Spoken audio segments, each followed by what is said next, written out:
Well, good afternoon, Fairlawn. Uh, I'm sure this is probably not the video that I wanted to make today, and it's maybe not the video you wanted to hear today, or the news that you wanted to hear today. But during the last few days, as we've watched the numbers, of course, we were online the 22nd and 29th of November, and then we really believed initially that the numbers were starting to trend in a direction. We had gone back to an orange category instead of red, and several other things that led us to believe and hope and pray that we were going to be able to open back up for in-person services this Sunday. As it turns out, our numbers in the area have surged in the wrong direction, put us back into a red category, and as such, we've come to a different conclusion today than we did last week. I'm going to read for you the email that will be going out later today, and then fill you in on a couple things that will help maybe provide some more clarity as we move forward as well. After careful consideration of all the information, after thorough prayer and seeking of godly counsel, and in light of the rising numbers in our county, state, and country, the deacons of Fairlawn Baptist Church, Pastor Rick, Pastor Mark, and I have determined that the best course of action for our church is to remain online for our Sunday and Wednesday gatherings for the foreseeable future. Our Sunday morning services will be live at 10:30 a.m.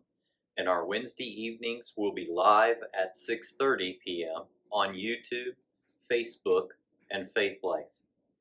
The only current exception to that is our regularly scheduled business meeting for December 16th, where we will need to discuss and vote on our budget and a couple of personnel issues involving Pastor Mark and Pastor Rick. That service will be in person. We will space people out adequately, and of course, masks will be worn at all times. Traditionally, our business meetings usually have between 20 and 30 people, and in a sanctuary that seats 500, I think we'll be fine to have that meeting. And it's something that's needed with us approaching the beginning of the year and needing direction on the budget and spending for the church. We also agree that our preschool will remain open during the week.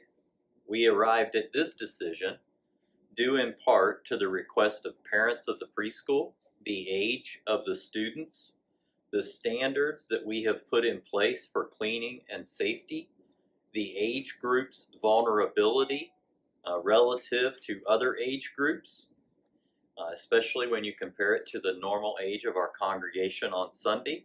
And lastly, the online option is just not available for this age group. I guess maybe not as a little bit of an add-on to that, area daycares are not shutting down. The governor hasn't asked for anything like that.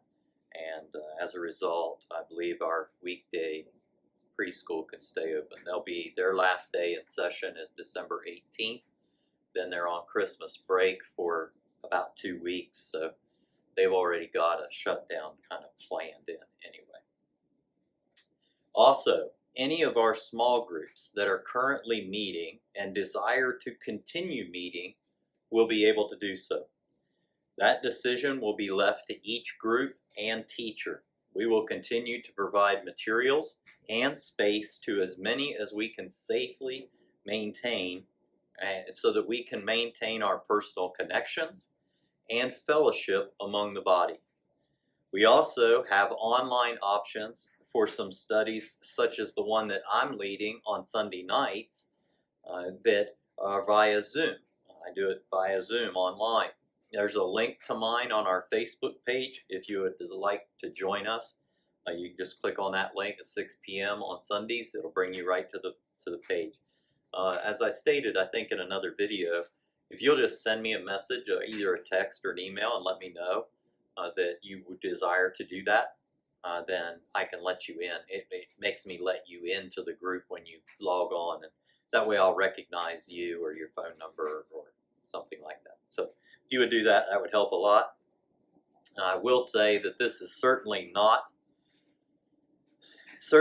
what we had hoped to be able to do, but it is the safest option that we have at this time. The number of Fairlawn families being directly affected currently by COVID is just too high.